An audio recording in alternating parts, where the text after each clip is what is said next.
Okay, hello. I'm really pleased to welcome you all to the Institute for Government today. I'm Emma Norris. I'm a Programme Director at the Institute. And just to give you a sense of why we're running this event today, the Institute for Government's published quite a few reports on public service reform and transformation and on getting the right talent and experience into government and the public sector. So we've been interested in high capability graduate programmes that are spreading through public services like Teach First, Frontline, Police Now and Think Ahead. And I know that a similar scheme is soon to launch in the prison service too. So we're really delighted when Police Now asked us if we'd be interested in hosting this event. And I'd like to right now thank Police Now for making this event possible. And there are just a few bits of housekeeping I want to mention before we get going. So we've got bathrooms just out on the landing across the hallway. And we don't have any fire alarm scheduled today, so if you hear one, please make your way in an orderly fashion out the doors and down the stairs. I also need to highlight a change in the event lineup today, which you might have already guessed from the slide behind me. We've recently been informed that unfortunately Lord Adonis is unwell today, so he's not going to be able to provide opening comments. My apologies for this, but we still have an absolutely fantastic panel in place who I'm going to go through shortly, so it's going to be a very lively and interesting discussion with all of you and with our panel. So the way this is going to work is for the next 20 or 25 minutes, we're going to be hearing from some of our panellists about their experiences of setting up and running some of the most well-known public service graduate programs in the country. We're going to be hearing about some of the challenges and lessons from their experiences and how they think the programs are contributing to transformation and improvement in the public sector. We'll then hopefully have about 45 minutes to an hour for questions and discussion, and I'll be drawing on some of the experiences that I know are in the room. Without further ado, with me today I've got David Spencer, who is the Chief Executive of Police Now. David joined the Metropolitan Police as a police constable in 2003. In 2006 he became a detective, and since then he's worked in a range of specialist units before being promoted as a detective sergeant in 2008. We've also got Ella Joseph, who is the Joint Chief Executive of Think Ahead. She's got over 10 years experience across a number of Whitehall departments at a senior level, and most recently Ella led the government's work on special educational needs and on child and mental physical health and well-being. We've got Josh MacAlister, who's the Chief Executive of Frontline. Josh is a former secondary school teacher and an ambassador of Teach First. He taught in schools across Greater Manchester and was a head of department before he left the teaching profession to set up Frontline. And he's also an associate fellow of the Institute for Public Policy Research. And then last but certainly not least, I've got James Westhead, who is the Director of External Relations at Teach First. And before joining Teach First in 2009, James worked for the BBC News as an education correspondent. And during, I think, what was an 18-year career in broadcasting, James regularly appeared on flagship TV programmes and radio programmes, including the 6 and 10 o'clock news and the Today programme. So we're going to hear from each of our panellists in turn. And David, I'm going to go to you first. Thanks very much. Thank you. Well, welcome everyone. It's really great to have so many people here for this sort of lunchtime event. So thank you very much for coming. As Emma said, my name's Dave Spencer and I run Police Now. I think one of the interesting things about Police Now is that we were set up by a group of frontline police officers and relatively junior ranked officers as well. PCs, sergeants, inspectors, people that are genuinely running crime teams on the ground and are operating as police officers on the front line every day. And I think it's quite an interesting fact that that's where we came from and where we started. We didn't come out of a policy workshop or an HR group or anything like that. It was really people on the ground that felt that this was something that was needed in policing. And we are driven by a mission, as all of our organisations are. And for us, it's about transforming communities and reducing crime and increasing the public's confidence in policing. And some of the things that drive that mission are about that if you are an older person, then 93% of older people are scared to go outside after dark in deprived communities in the UK. If you are a child growing up in social housing, then you are 37% more likely than a child not living in social housing to be a victim of crime. And if you, in the city that we're in now in London, if you live in one of the 100 wards in London with the most social housing, you are significantly more likely to be a victim of crime. Twice as likely, in fact, than if you live somewhere, one of the wards that have the 100 wards with the least amount of social housing. And our view is that crime and deprivation are inextricably linked, and actually the solution to that is finding brilliant people to come and work on the front line as police officers. And not necessarily to do that for the entirety of their careers, because we don't think that's realistic anymore, but to start with to say, come and do this for 2 years, come and make a real difference to people's lives. And that's something that you can do. And the problems that we face in our communities as operational police officers really are ingrained social issues. And some of our cohort are sat just near the front today, and they started on the streets of London only in September. And they will tell you that the problems they deal with and the problems they face in their communities where they work every day have been there not just for years, but for generations in some cases. And actually the problems that we're trying to deal with are things that have been going on for many, many years. So to get somewhere with those sorts of problems, we need quite a special type of person to come and tackle them. So we say that we need the brightest and the best come into policing, and we say that we need people who haven't considered it often before, because we need a diversity of thought and a real drive and enthusiasm to sort out the problems that exist on the policing front line. My view is that policing really needs people who see the long term and will battle to solve the problems that exist. We need people who are better communicators than some of those that have gone before us. And we need leaders at all levels of policing, and particularly frontline policing, because we can't expect that the problems will be solved necessarily in policy workshops or even in forums like this. We need brilliant people on the front line all the time, and that's what we exist to do. And one of the things that we focus on most, and probably the most overused word in police now, both in our HQ organisation and also with the cohort, is probably impact, and particularly disproportionate impact. So my team in particular, they love it when I stand up every Monday morning and talk about their impact priorities. Literally every week tells us what the priorities are for their week, the things that they are going to make the biggest impact on.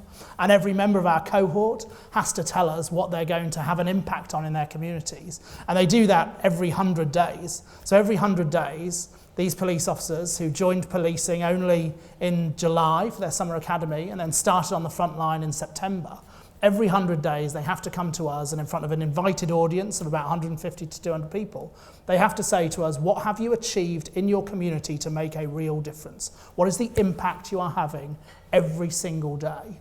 And we require that every 100 days for 2 years. And some of them love it, and some of them are starting to love it. And I can see no nodding of heads from my colleagues there. But it really is about demonstrating not just to the cohort and the communities, but every stakeholder we interact with actually, that it is not just about discussion and problem-solving groups and this sort of thing. It's actually making a difference on the front line. And I think that's one of the things that brings all of our organisations together, is actually we're there to make a difference and have an impact. And they are an amazing group, I would obviously say this, the people that we brought into our first cohort. They are bright and tenacious, and some of the things that you see on their 100-day impact presentations really are remarkable. And they stretch from the neighbour dispute, where the 75-year-old woman has been dealing with a problem neighbour for the last 7 years, where a police now officer has gone in and made a real difference to that woman's life, through to problems like a betting shop where there is regular drug dealing and it's affecting the local community and the residents around them, and starting to work with the betting shop and that organisation and the local residents to start to sort out the drug dealing that's going on around there, right through to tackling serious organised crime networks and executing warrants and having firearms teams come out, and and it goes on, and helicopters and all sorts of stuff. And they're doing this already within 100 days, 200 days of having joined policing. And I think that one of the things that enables them to have the confidence to do it is that we are building a movement of people. So we start with our summer academy, as all of our programs do, but we start with the summer academy. We are building them as a group of people who are determined to go and make a difference. So that in the darker times, when things are getting really tough, they have people they can lean on automatically to make a difference, and they can keep on going with it. I think one of the interesting things about Police Now in particular is that we were set up inside the Met. So as I said at the beginning, we are frontline police officers. So at one point when we first set up, we essentially were a function of the Met's HR department. And our view all along was that that was not necessarily the route that we wanted to go down in the long term. That we wanted the freedom to exist and to operate and to have partnerships with people that we couldn't necessarily do inside the Met. And it took a lot of convincing and persuading and arm twisting, but in April this year we span out of the Met as our own social enterprise. And when I was reading the brief for this event, it was talking about what are the biggest challenges, and actually there were huge amounts of applications for our programme, and we got some amazing people, and I thought that would be a challenge, and it was, but we got some great people. But the biggest challenge actually was getting ourselves spun out so we could then do the things that we really want to do. And so I think that's been quite a challenge. And when we think about actually making a difference and making an impact, there are huge amounts of great ideas all the time that come out. And we have a thing in the Met Police called the Commissioners 100, some of whom are here today, where people come up with amazing ideas, and they're absolutely phenomenal. And the ones that break my heart the most are the ones where they are great ideas, and they just don't go anywhere. And it breaks my heart every time, because actually the great idea is 10% of what we're trying to achieve. And actually it's the day in, day out, Sunday morning at 6 a.m, sat on the sofa writing the business case that I think Natasha's probably doing at the moment, and just being there and grinding it out day in, day out. And that's 90% of it. And I think that's where so many ideas fall short, is actually that often the people don't just keep battering away at the wall of no. And that maybe is something that I know, Josh, we've talked about before, and it makes such a difference having people, particularly people that may be in this room, who are willing to just keep bashing away at the wall of no, and the bureaucratic inertia that exists. So I would really urge you, if you have an idea, don't just stop at the idea, be the person that's determined to make the difference. I think the last thing to say is about these organisations in particular. I think we all, James and I were talking earlier, we all see ourselves as a movement trying to make a difference in frontline public services.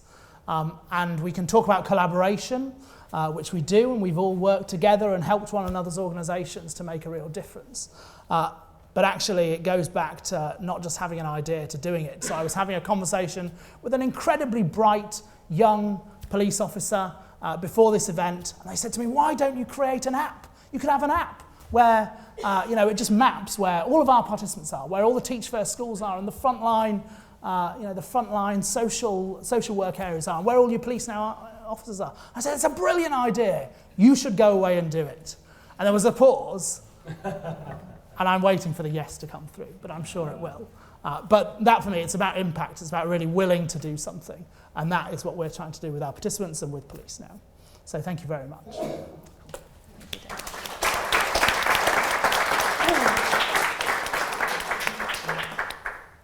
Ella, over to you.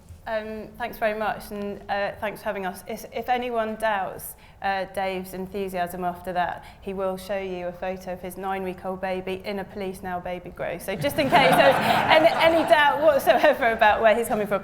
So like Dave, I'm absolutely passionate about what I'm doing, and I'm really thrilled to be here to share with you a few reflections on the last 2 years. So Natalie Acton, who's in the third row, and I job share as Chief Executive of Think Ahead, and it's applying the fast track model that you all know about, that Dave's just talked about so eloquently, to the enormous challenge of adult mental health. And I'm sure no one here needs reminding about the scale of the challenge, but we know 1 in 3 families are affected by someone with a mental health problem, and the philosophy which drives us is very much that the social determinants of that around relationships, work, family relationships are absolutely critical to helping people sustain mental well-being, and the social worker that they engage with is critical in making that progress. So we're looking to get people that we consider to be remarkable into mental health social work, and as all my colleagues on the panel do, we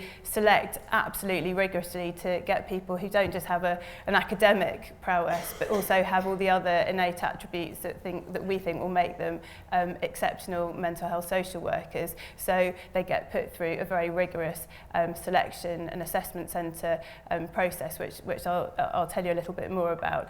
But basically what we offer is similar to others. It's a 2-year paid fast-track programme which gives people a master's awarded by the University of York at the end of it, the postgraduate diploma that allows them to be a registered social worker after year 1, and bespoke leadership training, and you get a bursary in your first year and you're paid as an employed social worker in your second year. So in terms of what I wanted to talk to you about today, and just trying to, I guess, give a different perspective possibly to others on the panel, as Emma was saying, I joined Think Ahead after 10 years working in Whitehall. So I was thinking, if I was you and in the audience and coming from a sort of policy perspective, what are the things that would be helpful to know at this juncture? So I'll try and share a couple of reflections on the last 2 years. In looking at through that lens. So Natalie and I have taken Think Ahead from conception through to operation, and we're now, I think, 8 weeks away from actually starting to train our first cohort of participants. So sort of one step behind Dave here, so I can talk to you more about the setup phase and getting us to this point.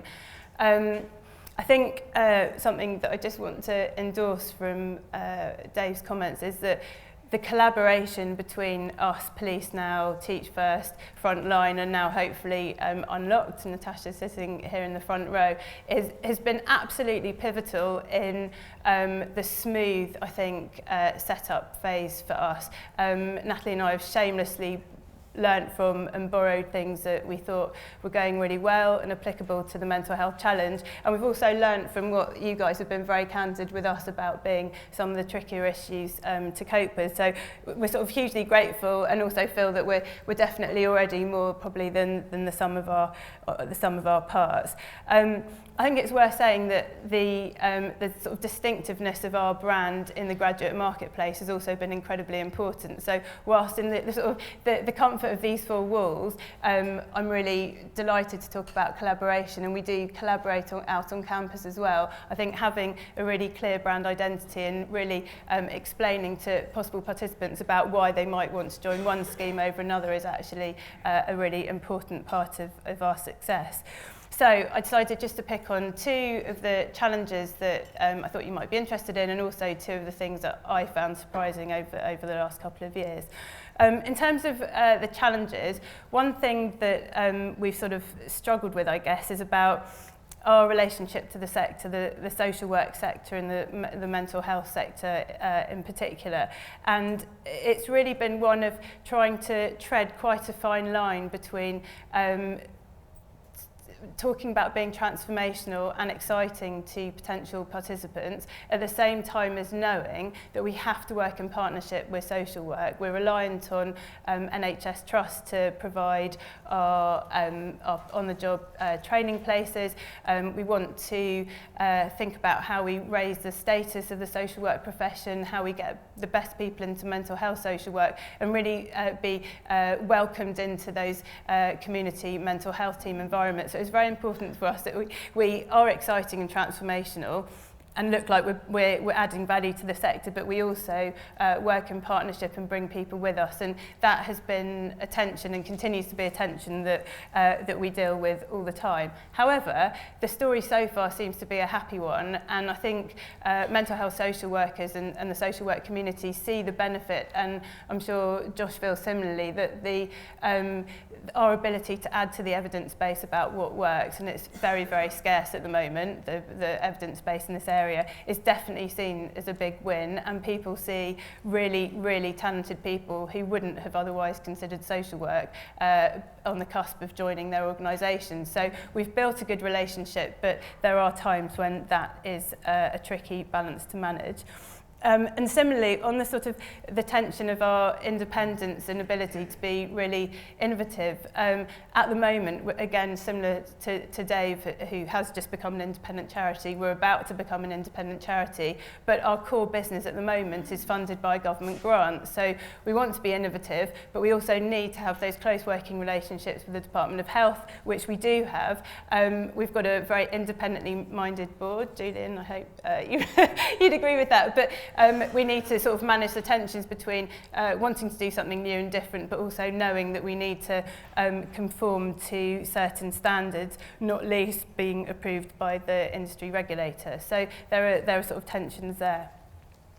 In terms of the surprises that I was going to mention, there are two that I thought would be interesting. One is about service users, and I think I'm just going to be really candid with you. I have been really surprised by the ability that we have had to put service users at the heart of our operation.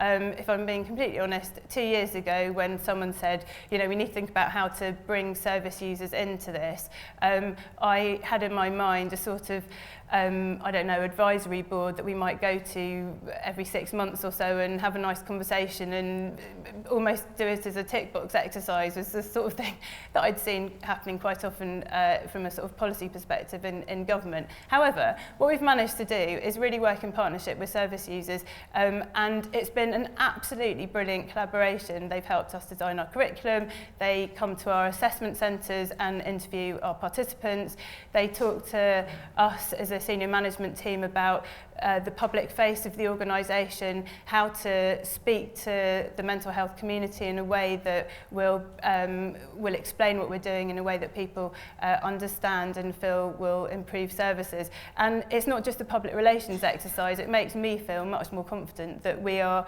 going to have an impact, as Dave was saying, in improving services that support people in the way that they need to be supported. So it's an absolute win-win situation, and I have to admit I hadn't quite mapped out that it was going to be quite as close a partnership as it has been, and we've very much enjoyed working in that way. The other reflection I had, surprise, was really around the graduate market, and I guess seeing firsthand how keen top graduates are to work in a very challenging environment that they also consider to be rewarding, but not necessarily rewarding only from a financial perspective. Yes, we pay a bursary, and yes, they get a salary in year 2, but they've sort of flocked to us in a way that I've been absolutely delighted to see, and we got, I think, 23 applications for each of our places in our first cohort, which is great. Very quick final reflections just on things from a sort of Whitehall perspective. There are some real challenges that we've dealt with that as a policy official, I feel if you were in a similar situation managing a fast track or another government funded programme, you're in a very good place to help navigate and overcome.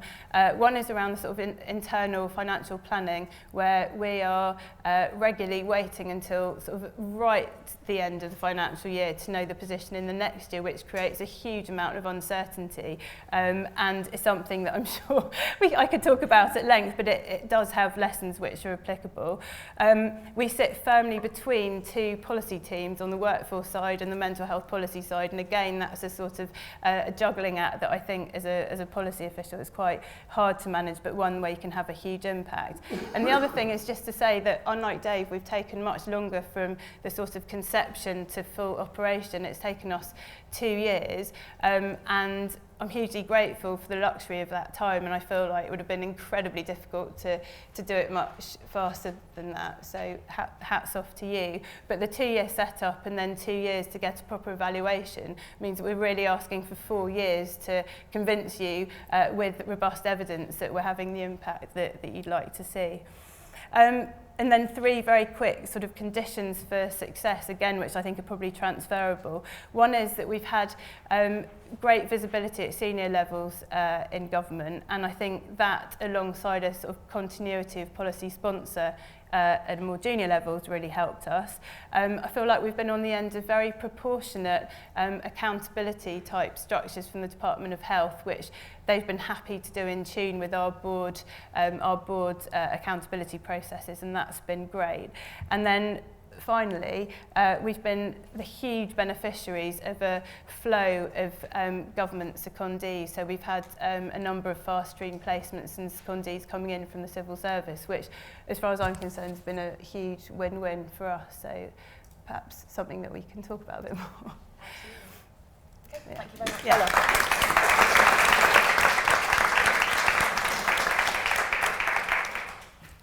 Yeah. Josh.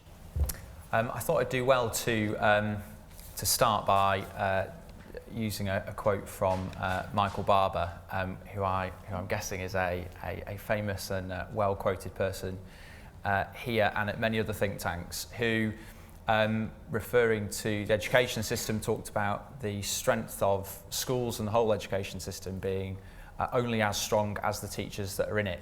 And I think that is a essential truth that all of us on the panel here agree with, and is a basis for the case for Police Now, Think Ahead, Frontline, Teach First, and Unlocked. And in a way, I'll share some reflections on the contributions that programmes like ours can make to public service reform, but in a way the most critical thing is that they produce really high quality public servants who can do amazing life-changing work and add that into the workforce that's already there. So the job of social work, children and family social work that we focus on, is hugely misunderstood by the public, largely because most people have never had and not needed to have interaction from children's social care in their lives, fortunately.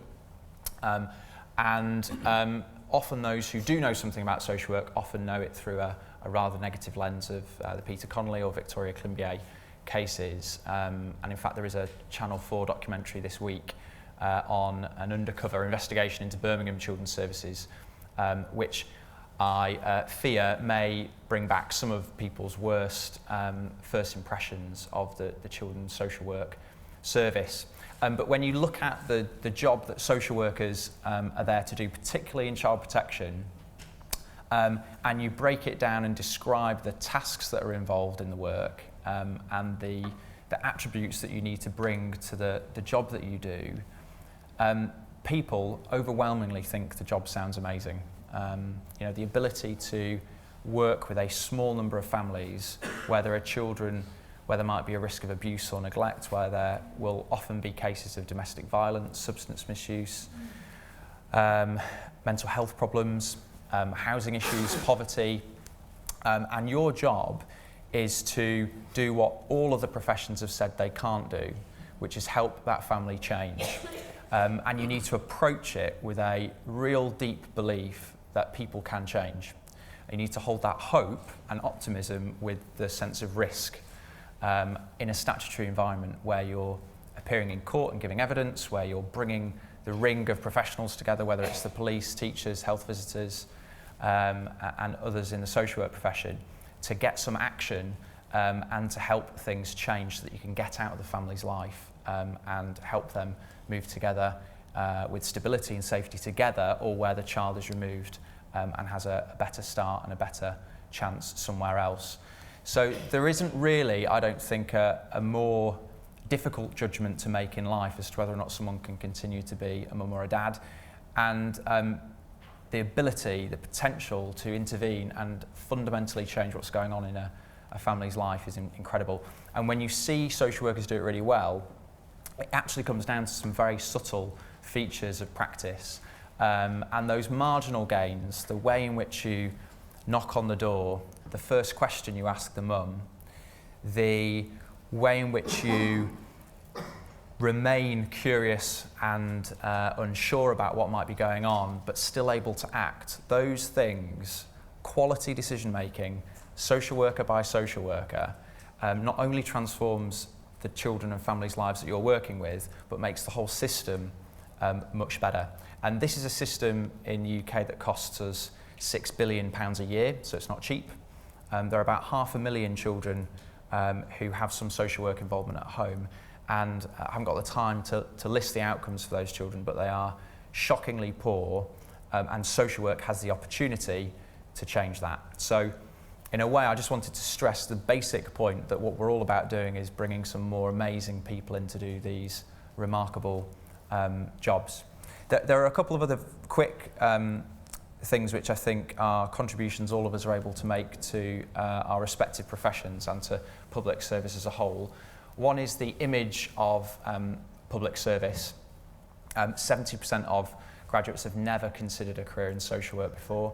If you look at the High Flyers research, research that James Darley, who's just arrived from Teach First, has been involved in for over 10 years, you can see that not only is social work right at the bottom of those in terms of graduates' eyes, it's overtaken, but not by much, by policing and teaching, and too few people really consider careers in public service. And we do need to do something as a country to reshape attitudes about public service. I think if you compare the language we use about the public sector in the UK to that sense of excitement and mission in the US about public service, there is quite a big difference there. So having independent organisations with very clear marketing, the ability to go out and convince people into these professions is essential. The second is that organisations that have been set up to bring talent into respective professions have got an amazing opportunity, and I describe it as an opportunity because it needs to be taken, to disrupt the systems that they're working in. And that is a real challenge. It's probably the biggest challenge of setting these sort of ventures up, because you are able to look at things afresh, try and test things out, get some things wrong, but test as far as you can positive disruption to the system that tries new things out, tests preconceptions and long-held views, like the way in which people learn in practice, the role of universities in educating professionals, the requirements, the entry requirements that people might need to come into a role, some of the language that you use. Do you use words like leadership to describe the exercise? Do you use words like exceptional? All those things have a disruption on the system that you're working in. Ours is children's social work. And it's uncomfortable and difficult, and it's a judgment call, case by case, as to how much disruption you as an organisation want to put into the system. But there aren't that many other organisations that have that position and the opportunity to do it.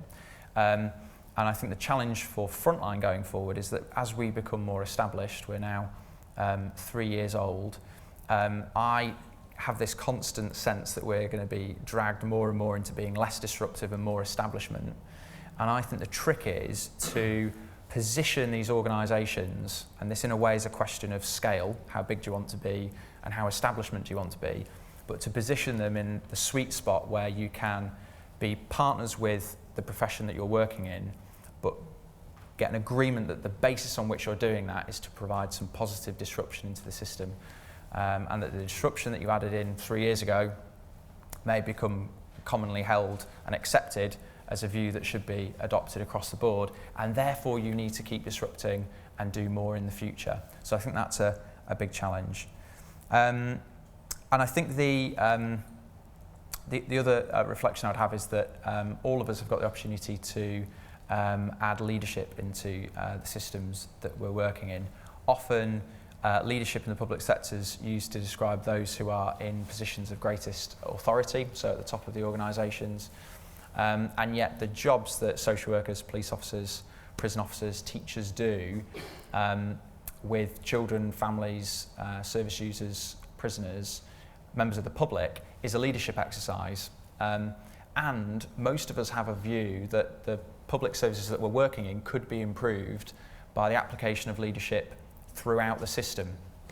And that means that there's a role for all of us to play as organisations, not just on the 2 years that we have people on our programme, but beyond that, that we have people who come together as networks of individuals who apply their common experience of Frontline or Teach First to the professions that they're working in. They apply that experience together to have a bigger impact. So in 2020 there'll be 1,000 people who've gone through Frontline and done the programme, and I hope and we encourage that many of them stay in social work, that they move into positions of influence, that they deepen the knowledge of practice, go into research if that's appropriate, that they may go into central government, that they may leave and set up their own ventures to provide disruption or innovation elsewhere in the system. But that is really, I think, where the huge potential of these programmes is. Thank you, Josh.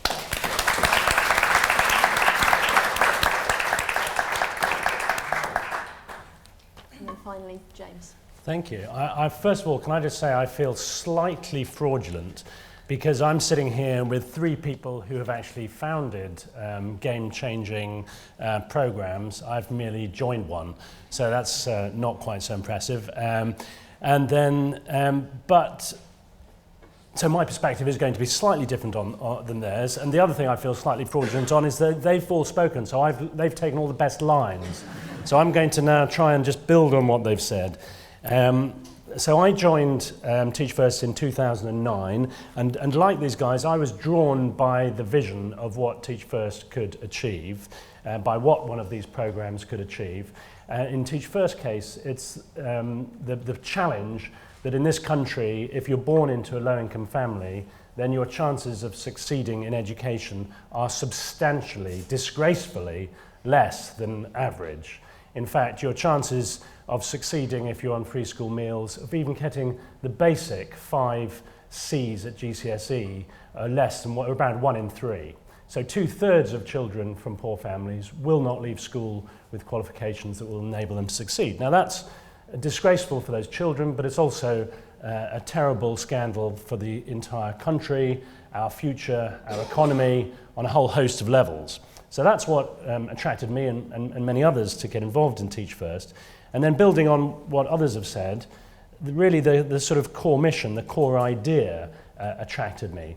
And I'll come on to that in a bit. Since 2009, my job has been not to found, but to help grow the charity. And just to give you a sense of that, we started in 2002, and I think the police now 2010? 14. You were 2013. 2013. So we've been going quite a while, is what I'm saying. So by the time I joined in 2009, we were recruiting 380 participants a year. My job was to help grow it. We're now recruiting 1,600 a year. We're 5 times the size that we were in 2009. Now, I would like to claim all the credit for that, but I can't. And there is actually one common factor to the growth and success of Teach First and all these organisations, and he just happens to be sitting in the front row here. So I'll just point out James Darley, who is our head of graduate recruitment, has been for many years, is a guru of graduate recruitment and had the vision that young people actually did want to get involved in frontline services like teaching from the very beginning, and believed that it was possible, even though many people said, what a ridiculous idea, young people would much rather earn lots of money going to work in banks and so forth. So I'm sure James will be able to answer any questions that people have around that. But I wanted to move on to the key lessons that I think we've all been talking about and that I'm going to try and crystallise, and just from my perspective. And they're quite obvious. In fact, they're so obvious and simple, I'm almost embarrassed to say them. But that's sometimes the most obvious things are also the most important things. So my background, as Emma said, wasn't in teaching or in management, but it was in journalism. So I was the BBC's education correspondent for quite a while. In fact, I worked with, I just calculated before this, 6 different education secretaries, or rather I reported on what they were doing. That started with David Blunkett. So I was there when David, you'll all probably are most too young to remember this, but when David Blunkett was locked in a broom cupboard by at the NUT conference back in '97. Estelle Morris, Charles Clarke, Ruth Kelly, Alan Johnson I actually didn't work with because I was in the States then, but came back and worked with Ed Balls. And they all said the same thing. They all felt frustrated. They all felt they came into power to make a difference to young people's lives. And they all felt that they got into that big office and started pulling the levers of power and nothing much happened. Or not enough happened. You know, they did all sorts of important policy changes involving school structures, curriculums, exams, qualifications, all the rest of it. But they all left office frustrated that they hadn't achieved as much change as they went in hoping they would. And to quote Bill Clinton's campaign strategist, James Carville, to misquote him, he was talking about the economy, it's all about the people, stupid, was what I'm rephrasing him as saying. It's all about the people. And I think that was the conclusion that I came to. change is all about the people in the system. I'm left still with the memory of a head teacher who said to me, I would, as a journalist, go around and talk to lots of head teachers and say, generally speaking, you talk to head teachers who've been successful. The ones who've been unsuccessful, you don't care to talk to. And the ones who've been successful and turned around a school, and I'd always say to them, what's the secret? How did you turn this school around? And they would look at me slightly baffled. And they go, there isn't any secret. We all know how to turn a school around. There's plenty of information about how to turn a school around. There are books about how to turn a school around. That's not the problem. It's the people. You need people to turn a school around, and we don't have the people. So first lesson, it's all about the people for me, and I think that's really what underpins all of these organisations.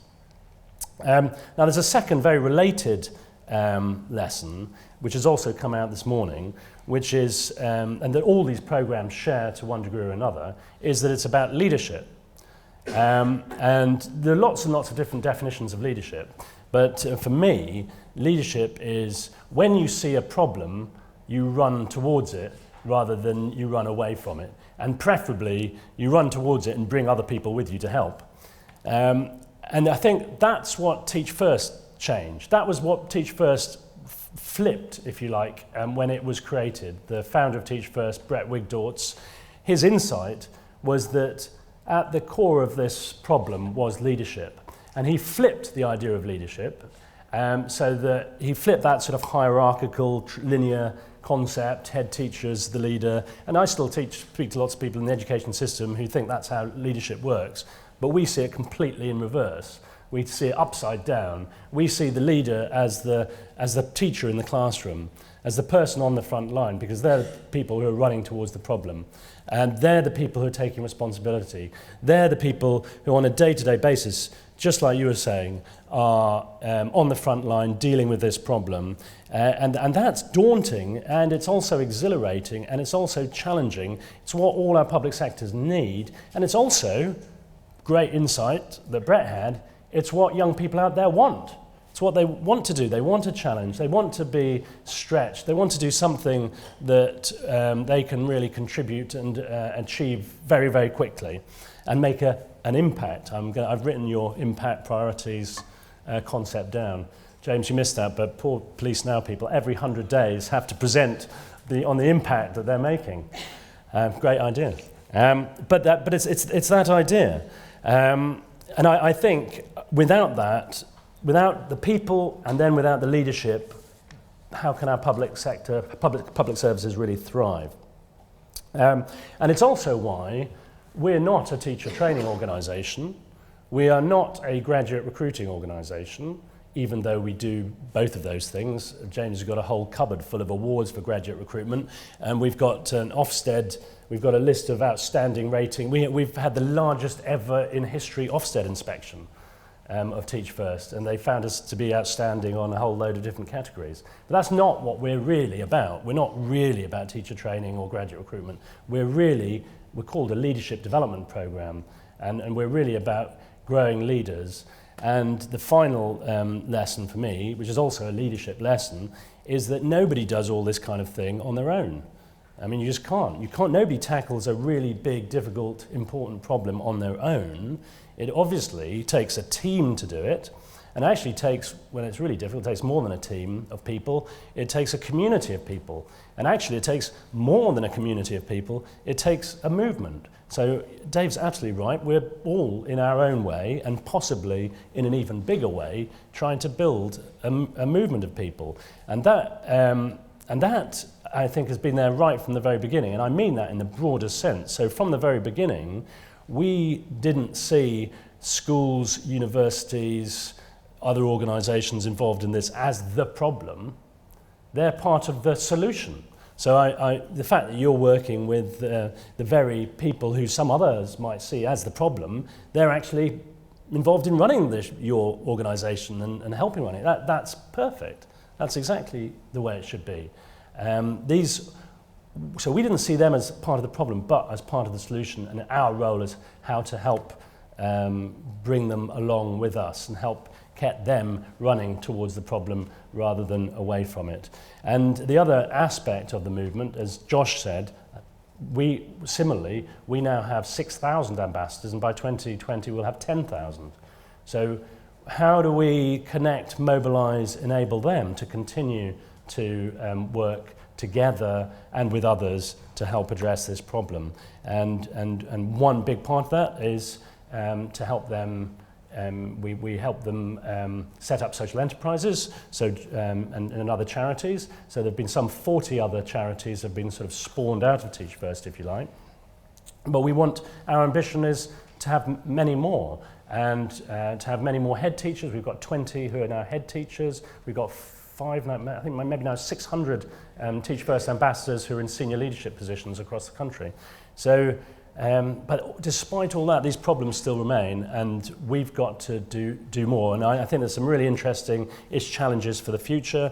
You know, this balance of disruption versus are you becoming part of the establishment is a really interesting one, and that's both externally. I think there are 3 areas.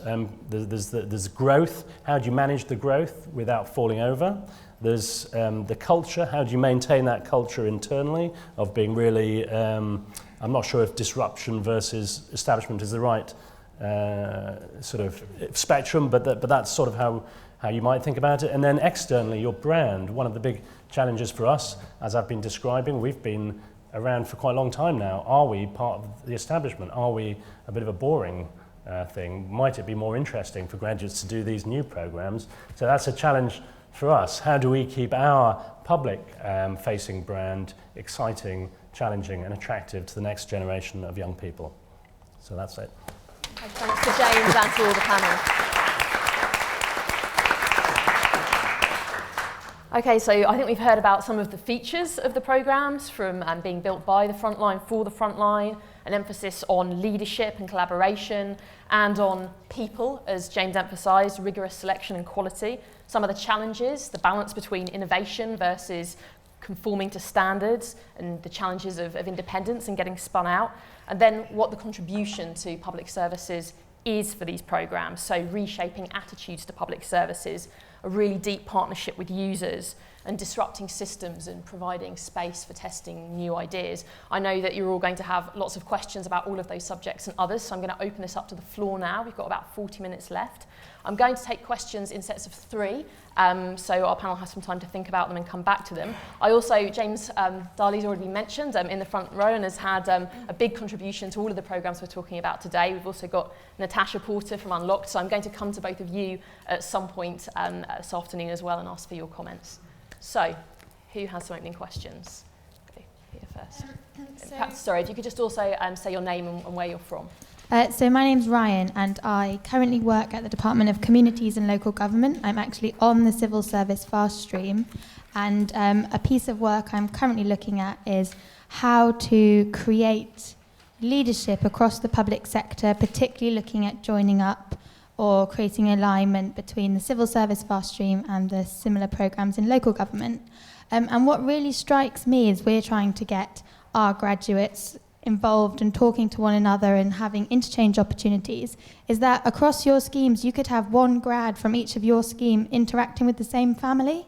And so I wondered how your graduates, whether there were opportunities for your graduates to interact with one another, or whether there was visions for this kind of interchange or networking. I know Josh mentioned that already, about this creating a network, and I just wanted your thoughts on that.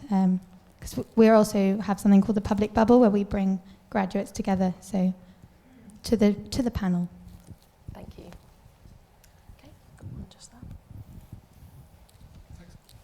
that. Hi, my name's Oscar. I work on labour market stuff in Treasury. They're all sort of quite short programmes. They're a couple of years. Presumably people then go and do something else. I mean, particularly with Teach First, it's in the name. Teach First, go do something else later. Is this the right length for the programme? Would you make them longer if you could? Shorter? Thank you. And then just behind.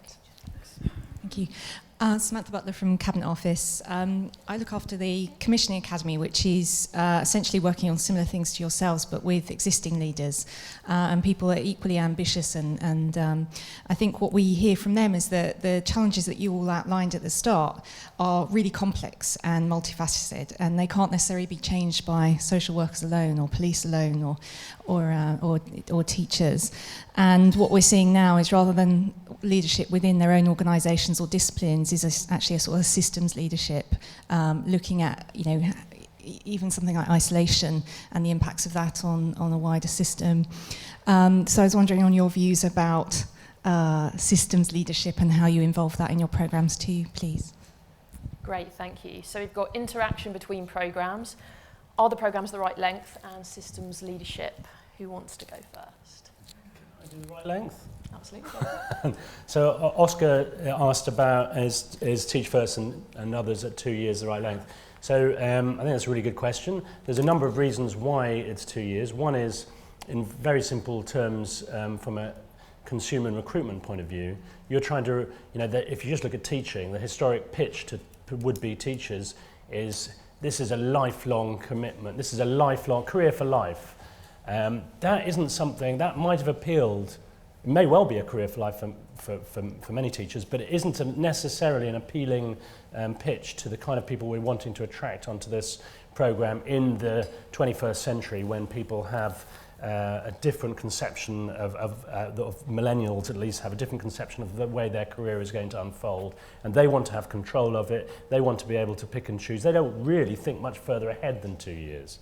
Of course, the reality is, in our programme, they come in and we have a very high retention rate during those 2 years, so 95% complete the programme, which if you compare that to other teacher training programmes, generally it's a very high dropout rate, in fact, during those.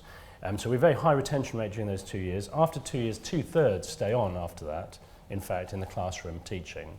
And in the long term, over 5 years or more, 54% stay in teaching. So our retention in the profession is actually pretty much the same as any other route. So although it's called Teach First, the end result isn't significantly different, but we're getting a different type of person who otherwise wouldn't have considered going into teaching. And the other thing about the name, although it is called Teach First, and you could read it that way, there are other reasons why that was the name. So it was originally founded by an organisation called London First, and that was another factor as to the choosing of that name in the early days. But I think the programme is the right length for getting these people. It's then what you do after that. And we already have teams within our organisation which are developing leadership pathways to link it with the third question, which was systems leadership. We definitely see what we're doing as creating a pipeline of leaders who can then be accelerated through the system and will ultimately be system leaders. So one interpretation of Teach First when I was a teacher was that you needed a first-class degree to do it, and I very quickly disarmed the person of that being a requirement, given that I definitely didn't get a first when I was teaching. I think the expectation from graduates now is that they'll be in their first job for about 2.5 years. And if you are out in the graduate market pitching for professions which are really important, you're competing with Deloitte, PwC, the big four and then some, who are all saying this is a 2-year structured programme and a development opportunity, and to just be in contention and really considered as part of that, the pitch has to be 2 years. Of course, lots of people get the bug and stay, which is great. Others have had an experience which has shaped and influenced them for the longer term, even if they don't remain in that profession. So I think it has a big and long-lasting effect, even if the person doesn't stay in the actual profession that they started in. In terms of connecting the programmes up, I'll let David talk about that, if that's okay, because Police now organised with the West London zone, a really great event that we brought lots of people together at, really really great moment actually to have people from various programs all together in one room. One of the challenges is actually what scale are you at? So social work, and the bit of the social work profession we work with has got about 22,000 social workers in it. We've only recruited in our first cohort 100, and then 120, and then 160. So, you know, when you spread them out across the country, the chance of them interacting is at the moment quite low, but will improve over time. And then I think probably one of the most important points is this system leadership question, which is really hard. Basically, you know, we are working in a profession that I think is on the up. There's lots of really exciting things happening. The DFE's got a big innovation programme. Isabel Trowler, the Chief Social Worker, is a phenomenal leader at the senior level, charging the system forward. But there are massive challenges in getting into some sort of dialogue about where the system is, where you say, look, well, we don't have a permanent great director in this local authority, and the culture's not so great. We struggle to recruit. The systems don't work very well. The legislative environment is tricky, and Ofsted don't give us a chance. And actually, even if you've got a good wind on two of those, it's still very difficult to turn the ship around. And what that can often lead to is a really long-held sense of despair about whether things can actually be great. And I think that when you're talking about leadership in the system, it can be all too easy to say, well, the first thing we need to get right is leadership at the senior level. And I'm not sure that's true. I think it's painful for those who are involved in public sector reform when they are working in organisations that are not quite there yet. And that is a difficult ask of them. But that's the leadership challenge. And I think Ruth Kennedy is sat there, done some work with us, and she described this really brilliantly for me. I'm not sure whether this will work, so I'm going to try it. That basically, if you break down things that make organisations work really well into, you know, culture and people and leadership, and you expect that improvement will happen on a uniform basis across all of those things at the same time, you're mad. It's just not going to happen. You know, it happens really messily. You know, you might make some great strides forward at a senior leadership level, but the culture's still really difficult. The political operating environment you're in with council leaders and executive members is tricky. You've got your budget cut by 20%. So you've got to work through that messiness, and it will mean things going at different speeds. And from a systems leadership perspective, I think we need to embrace that and just say we need to act on all fronts as fast as possible to get the best possible system we can. Thanks, Josh.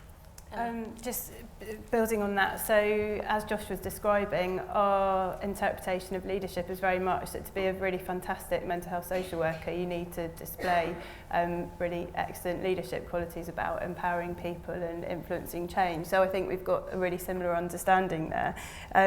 And because of that, we're very open on our website that at the end of the 2-year programme, there are basically 3 routes that you can take. You can stay being a really excellent mental health social worker in your community mental health team, be that through the local authority employment route or in an NHS trust, or you can work your way up the management hierarchy, or you can go off and do something else and become part of that wider community that we've been alluding to.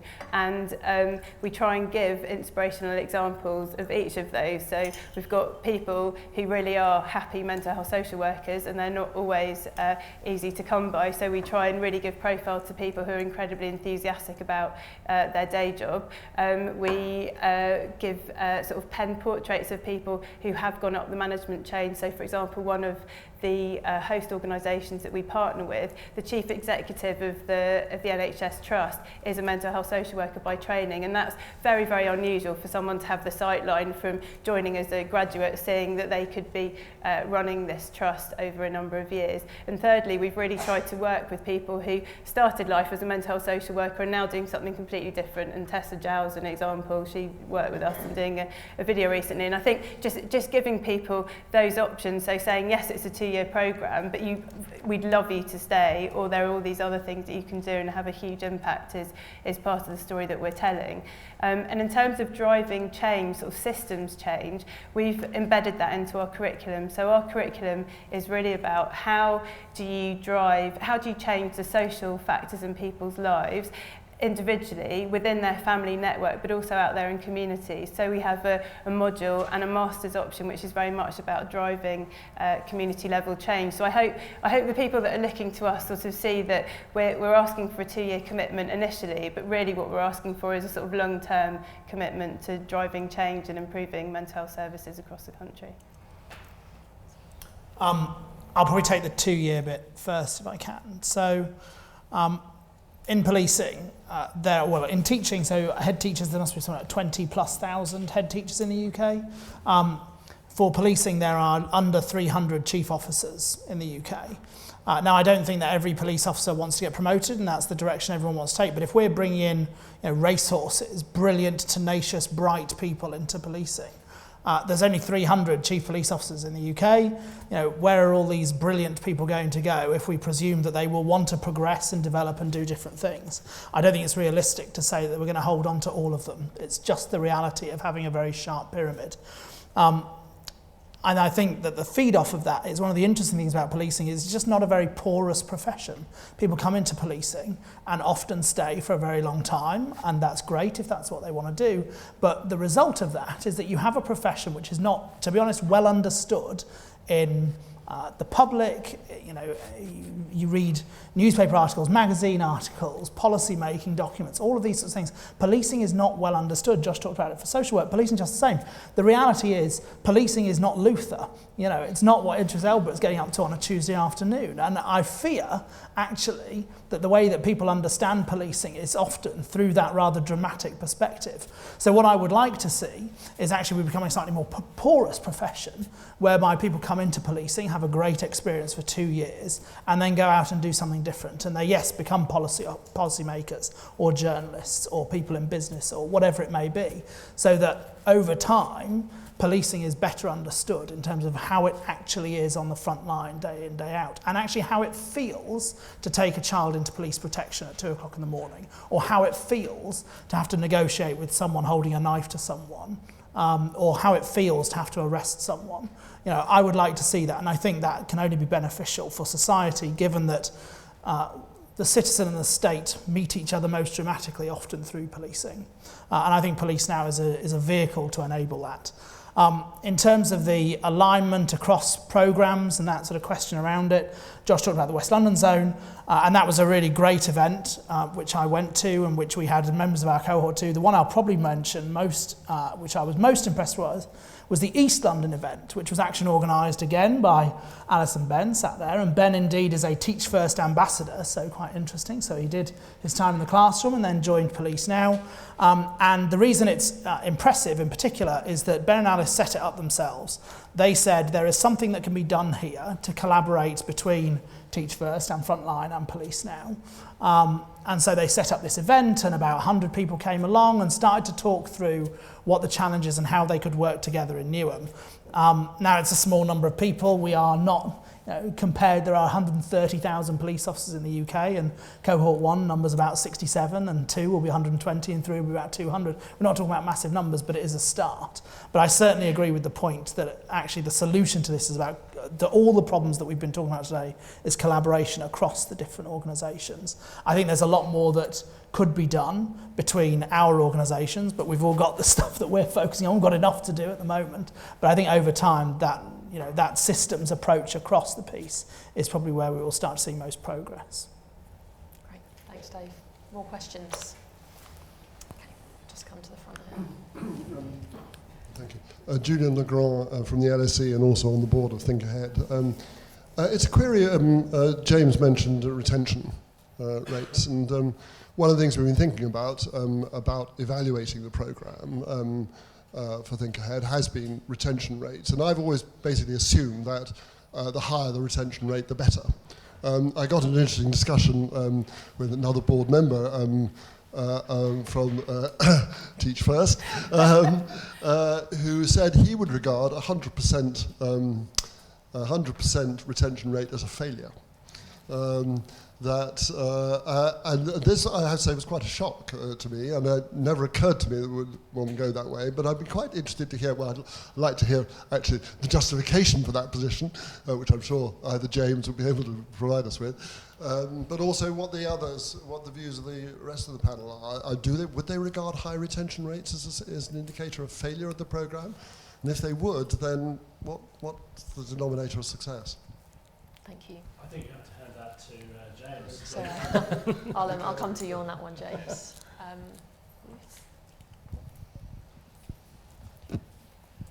Hi, my name's Kate. I'm a researcher in reform. I used to work in the NHS for quite a long time, and this is really a question for Ella and Josh, just about the programme that they're running. Now, my experience of working with a number of social workers was that they often had a very low morale and a very, very high turnover, particularly in hospital. And I was just wondering how you are making sure that your bright graduates who are going into it for all the right reasons are, number one, fully understanding the challenges of the job that they're going to, but number two, that when they're coming to perhaps people in the profession who aren't great leaders or coming across difficult families, how they're well supported and want to keep going. Because I think that from my experience, I saw a very, very high turnover of social workers within the NHS. Thank you. And then we've got Ruth over here. Hi, I'm Ruth Kennedy from the Public Office. We spend a lot of our time helping to create the urgency around the case for change. And one of the things that I'm really struck by from what you've all shared, all of which has been tremendously exciting to hear about, and picking up on some of the previous questioners actually, was that the connection between the kind of people bit, you're all about liberating people, the potential of people and leadership, and the systems leadership agenda. The whole thing about systems leadership is in complex systems, hierarchical leadership doesn't work. And what you're doing is creating not only brilliant practitioners for the front line, but people who are thinking systemically. And I think what I'm really excited about from what I've heard, which is new for me, is the potential that you have across your organisations and your work to create this urgency around the case for change and the movement for disruption and social change. It's a social mission. And I suppose what I'm interested in, and this might, I don't know how far you've thought about this, is the extent to which you can connect with all sorts of other people who are in the same place, who aren't necessarily fresh graduates into this type of work. There are social workers who are desperate for the world to be different, people in prisons, people in the police force, people in this room, and there's something about the way we create that social movement which is passionate about public service, passionate about outcomes being different, and how we all join together. You're joining together sort of horizontally across your networks, but there's a bigger movement that we can be building, and I think there's something very exciting going on nationally in that arena. Thank you. Okay, so we've got a question on retention. Is 100% retention a failure? A question mainly for Ella and Josh on morale and support, and then finally convening and connecting beyond fresh graduates. Should we start from this side? So I'll take, if I can just, I know the second question wasn't for me, but if I can. So one of the things for us, so the challenge that our officers face when they go into their teams is significant. We have our summer academy and they're hyped up to the max about how great they're going to be, and they go into the environment, but frontline borough policing, and some of the colleagues they will work with are brilliant, amazing frontline police officers who are genuine everyday heroes. However, that isn't the case with all of them, and some of them go into teams where they are struggling and morale is low and there is a lack of leadership. And how they then deal with that, particularly the transition from the summer academy to that experience, really defines what their experience is going to be like, at least for the rest of the programme. So in terms of the things we do, we prepare them for it through the Summer Academy constantly. So the Summer Academy is not just about how to arrest someone, but it is actually how to build your own resilience and how to deal with going into an environment which will be difficult. One of the things that we asked our participants at the Summer Academy was, do you think that the biggest challenge you'll face will be the public, or will it be the people inside the organisation? They were all like, oh, it's the public, yes. I mean, all those criminals out there, that's the challenge. And then we asked them after they'd been on 100 days, and almost exclusively they said, actually, it's the bureaucracy, it's lack of leadership, it goes on. So first of all, we prepare them for it. They get a lot of preparation for it. The second thing is they all have a one-to-one, well, not one-to-one, they all have an allocated leadership development officer who's there to coach them and work with them through these sorts of issues. And the third thing is that we focus really heavily on the building of the cohort sort of as a group of people that can be relied upon. So within the Summer Academy, they're split into syndicates, and the syndicate now, they are, it was described, in fact, I think Alice did it, in fact, on one of the videos that was released. The syndicate and the police now, they feel like they're part of a family.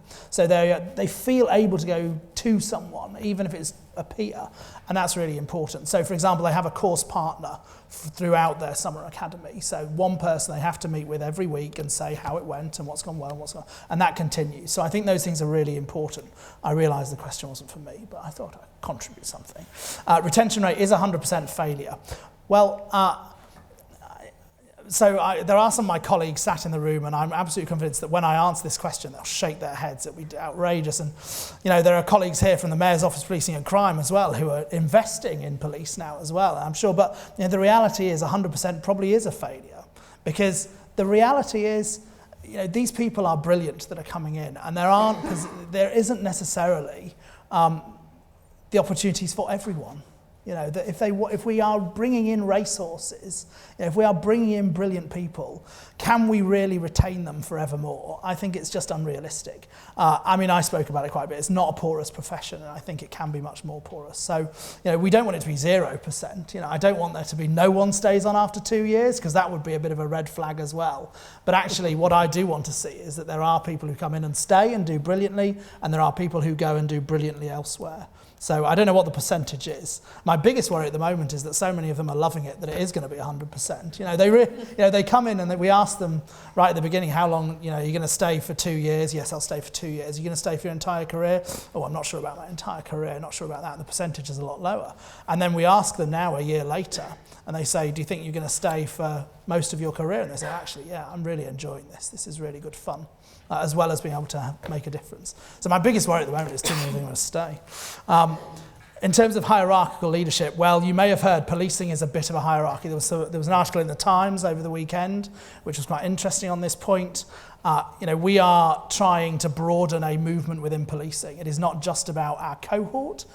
We are trying to involve as many people in what we're doing as possible. So at the moment, we're focused about doing that in policing, so using ambassadors and assessors and all sorts of people in the work that we're doing. And our Summer Academy, we have huge numbers of people. So if I looked at actually how big is the Police Now movement, then it probably numbers in the many, many hundreds in reality of people who've been involved in the programme. But I think that's something that we are continually trying to do.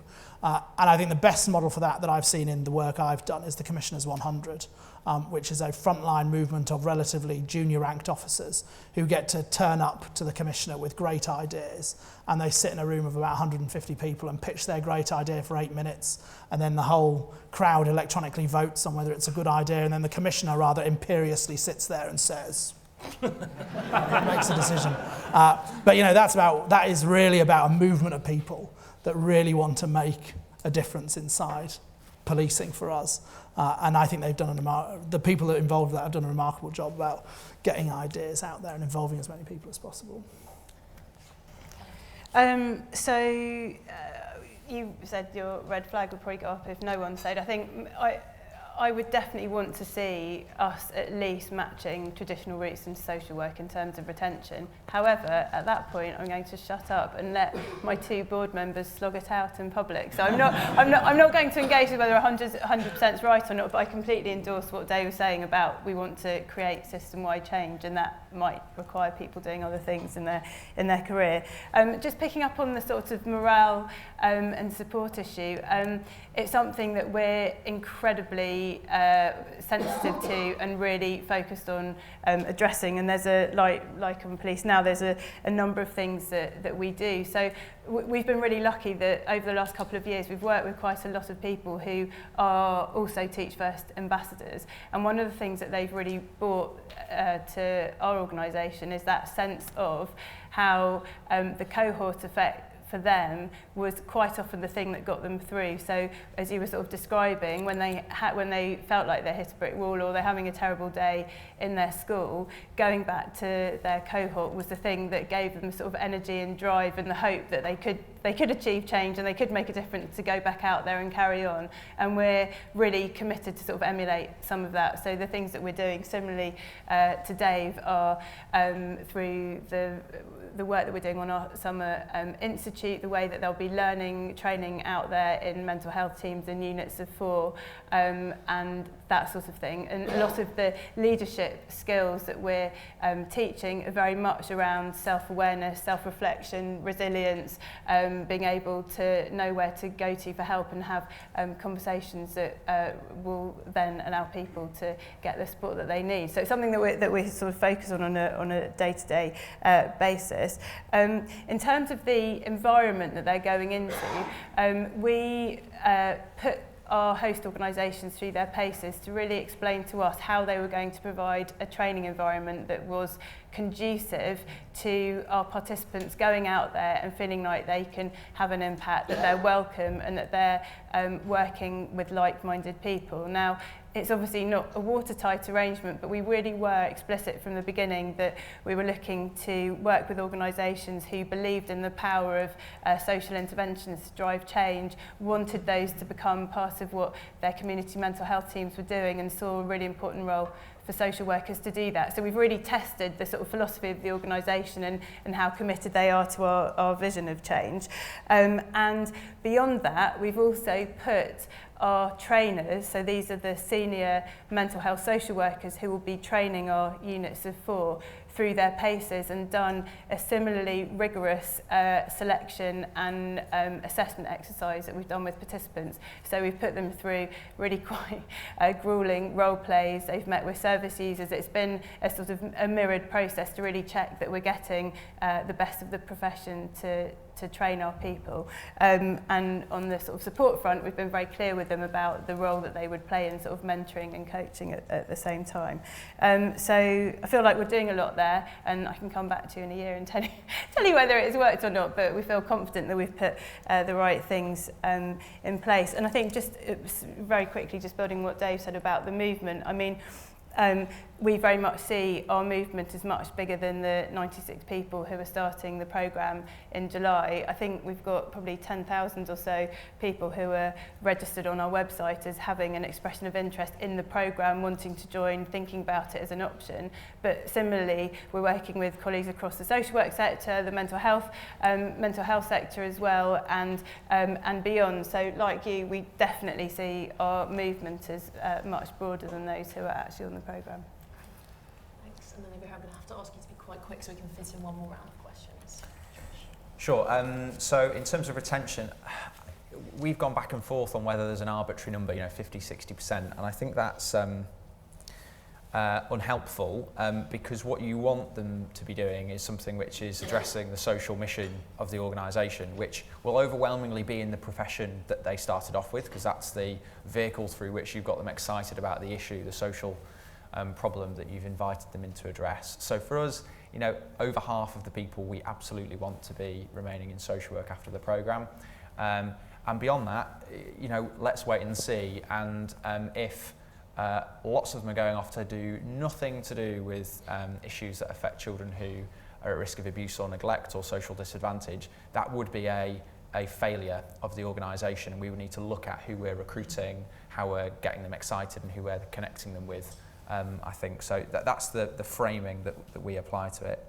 In terms of support, to just echo some of Ella's points, the model of training puts people in units of 4 with a really strong existing social worker from the organisation that we train and recruit with the local authority.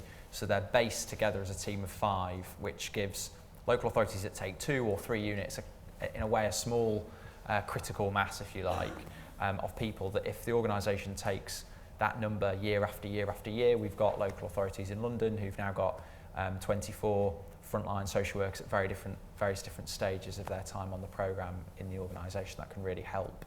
But it does largely depend on the organisation that they're in, and we're very honest with people that will depend depending on where they're placed. And actually one of the most interesting things I think around retention that we can do is feed back the intelligence of who is leaving which authorities and what does that tell the local authority about what they're doing, and use that as an opportunity to flag stuff up.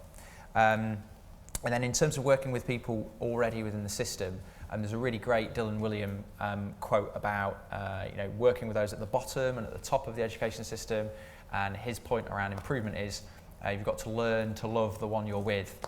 And these programs are only ever going to be a fraction of the entry to the professions that they're working on, and there are huge numbers of people who are up for and want to and join those professions because they want to see things change and be better. So I think there's an opportunity in the structuring of the alumni programs of various organisations to have people who didn't enter the profession through the programs. So for example, our consultant social workers who support people on the programme, or those who do our team manager programme called First Line, all part of the same alumni ambassador fellowship group, who are all able to access the same advantages of that network. I think there's some big advantages of that.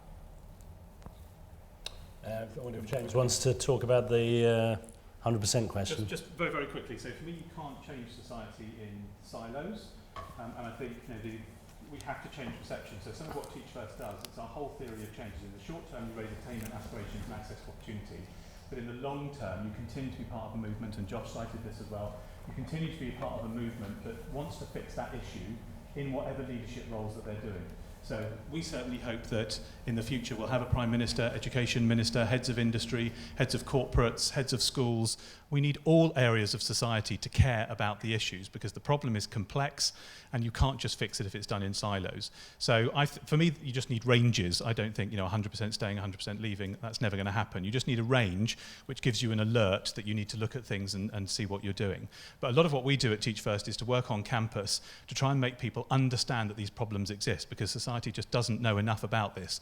And if we believe our future leaders are at university, they need to understand the problems exist of all areas of society, which is why we've been working together to support everyone, believe like we do it's a fixable problem, and take action towards it at some point. So I have this whole understand, belief, action that I'm trying to deliver on campus, regardless of whether it's in policing, mental health, social care, or education.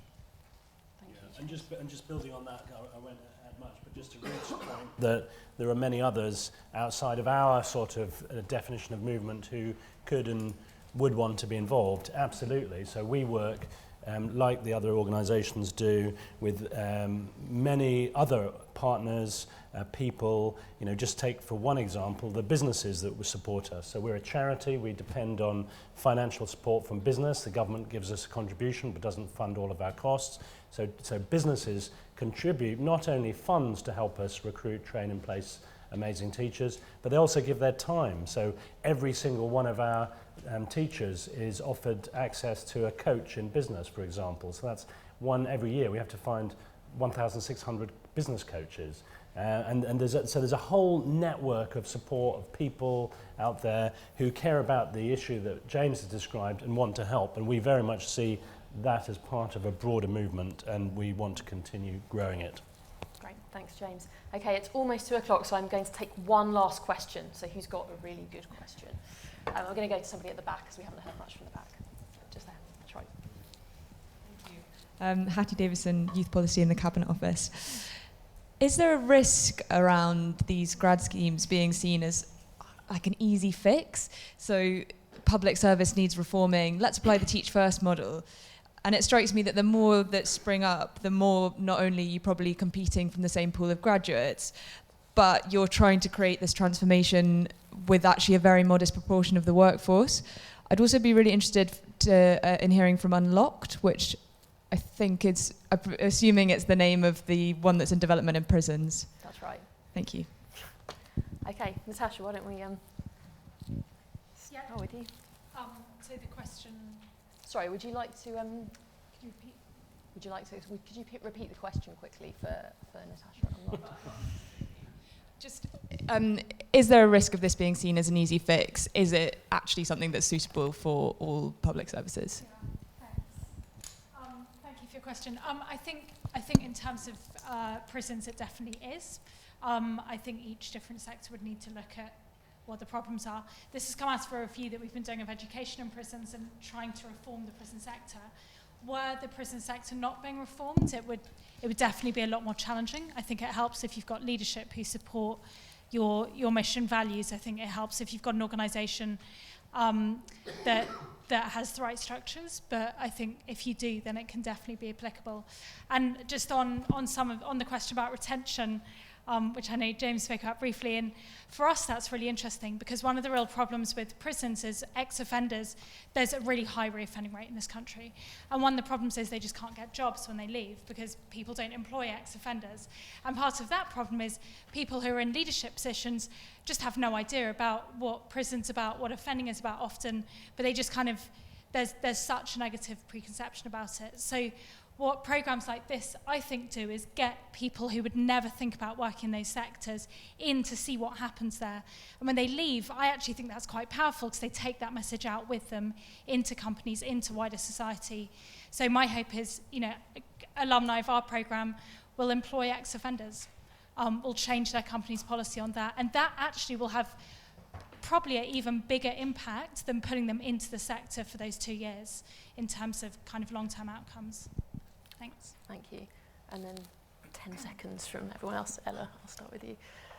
So just really quickly, I think calling it a sort of easy or quick fix makes it sound like it's easy, and it's definitely not. I think what I tried to say at the beginning was that we've tried to learn from the best of the models that you've heard from today, but apply them to the really specific issues around mental health services. So, for example, mental health social work isn't brilliant at talking about what it as a profession does, so we're trying to really think about how that profession can assert its authority in a community mental health team, how it can have the biggest impact possible, and we're really sort of drilling down the benefits from a fast track programme into responding to the specific issues that we think can change mental health service in the country. So in that respect, it definitely isn't just applying the same blueprint across sectors, and I feel from this perspective anyway it's incredibly powerful, and I have high hopes that it will change things beyond the people that are actually being trained by Think Ahead.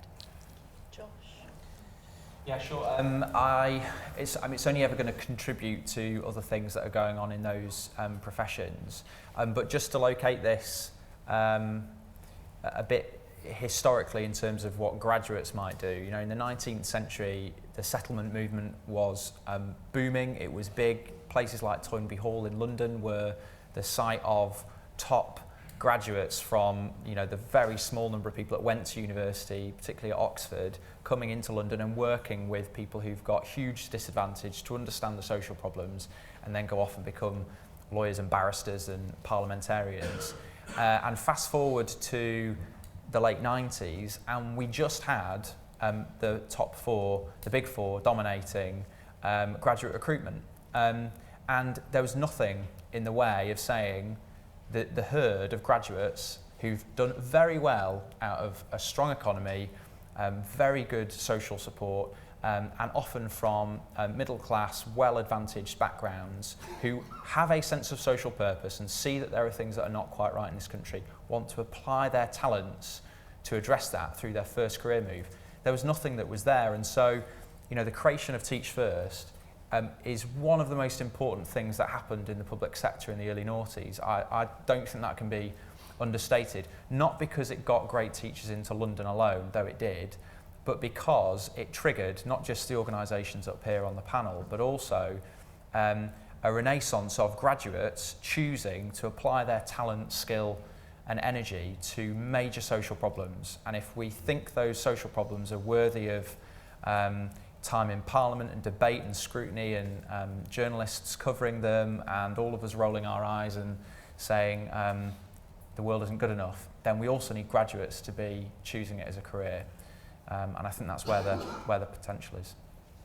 I think you're right. There is a danger that it could be an easy fix.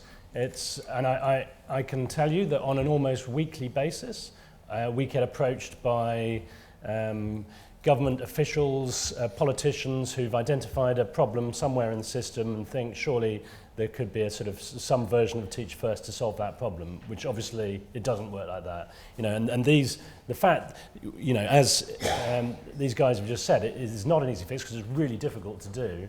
So if you get to this stage, that's only because there is a real problem and they've developed a real solution to that problem.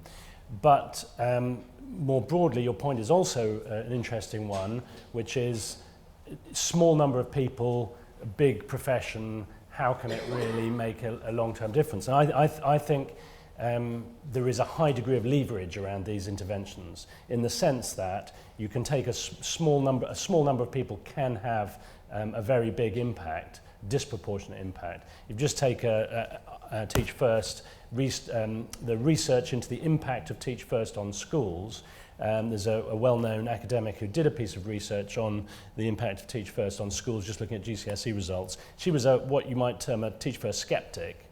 She did the research. I was a bit worried about the results, given her perspective. Turned out incredibly positive, and she couldn't explain how such a relatively small number of people going into a school could have such a disproportionate effect on the results of the school. And she described it as a halo effect. And in essence, you know, other people other teachers within that school were being affected in their practice, were changing what they did because of a small number of people who came into that school, and all the kids in the school were benefiting as a result. And so I think you're right, it's a small number of people, big profession, but I think you can't underestimate the impact that amazing people can have. Thanks, James. And finally, Dave. So we're starting to see this halo effect as well, interestingly, just the early stages of it. I think, first of all, it's absolutely critical that we widen the pool of people coming into these professions and coming into public service. And we're not just robbing from each other to achieve what we're trying to achieve.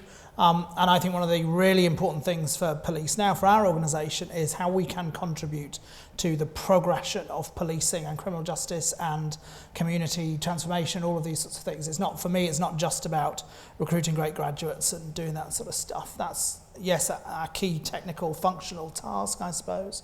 But actually, there is a real lack in the profession I'm in around the evidence base of what works and communicating that in a way that is translatable to the front line. And I think we can do a lot to contribute to that. So one of the things that we talk about a lot is actually what other contributions can we make to have the effect and the impact and the transformation in communities that we really believe in. Thank you, Dave. Okay, it's gone 2 o'clock, so I'm going to draw the event to a close. Thank you to Police Now for making the event possible today. Thank you to all our panellists and the organisations they represent. Thank you to James and Natasha for your contributions, and thank you to all of you for your questions.